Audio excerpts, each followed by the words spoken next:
Kayo po ba mga bossing ko ilubog sa mga pagkakautang? Meron po ako i-share po sa inyo po mga bossing. Subukan nyo po ito.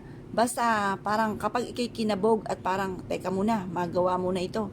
Asya ilumarga na po kayo. Pero kung walang dating sa inyo, huwag nyo na lang po itong papansinin mga bossing.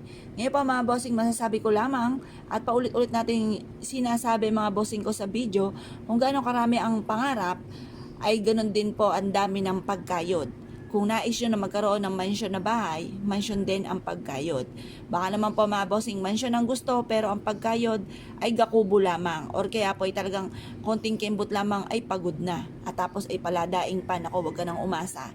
Pagkatapos, kay maraming mga pangarap, masipag ka, madiskarte, hindi nakakalimot magdasal at talaga namang ginagawa na lahat para maging matagumpay, sabayan nyo pa ng mga pampaswerte.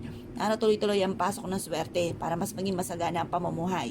Ito pa mga bossing ko ay bigas. Ang bigas ay sa pulay ginagamit kahit na mga kanununuan pa po natin pagdating sa usapin ng mga pampaswerte. Tuwing bagong taon, ang bigas ay hindi nawawala sa inyong hapagkainan.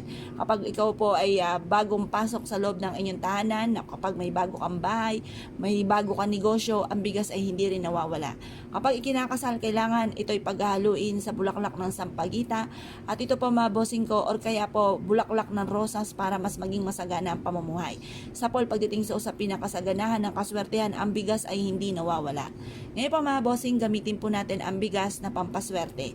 Marami kayong pwedeng paglagyan nito. Unang-una, pwede kang magsabit ng bigas sa inyo pong pintuan. Dahil sa pintuan ay lagi po tayong naglalabas-masok, pinakikinabangan natin bawat oras, bawat minuto ang pintuan.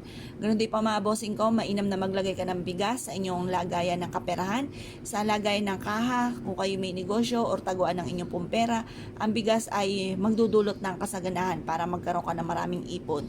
Upang kayo po ay laging masagana ang pamumuhay, ang bigas ay huwag mawawala sa inyong hapagkainan. Ngayon pa mga bossing, ito po isa sa mga subok na napakaswerte. Magsiksik ka rin ng ganito, 3 butil or 5 na butil sa inyo pong pitaka or sa inyo pong bag at magdudulot ito ng kasaganahan. Mag-wish na mula sa inyong pong puso. Sabihin ang lahat ng nais po ninyo. Magkaroon ako ng maraming pera. Magkaroon ako ng mga bagay na matagal ko nang pinapangarap. Yumaman ako at maging matagumpay sa aking negosyo. Sundan ako ng kaswertehan, ako at ang aking buong pamilya. Yumaman at maging matagumpay. Mag-wish na kayo ng todo-todo. Walang masama po dyan. Walang maniningil sa inyo. Pagtapos yung pong mag-wish, libre po ang mangarap mga bossing. Ngayon pa mga bossing, kung ikaw isa sa mga naniwala at nais po itong gawin, mas mainam na gawin niyo po ito sa umaga, ng mga bandang alas 7 sa liwanag ng sinag ng araw sa umaga. Ngayon pa mga bossing, mag-wish ka na walang gamit na sana, direct to the point, at maging positibo sa buhay. Lagi niyo sasabihin ang lahat ng nais ninyo. Huwag niyo na lang ito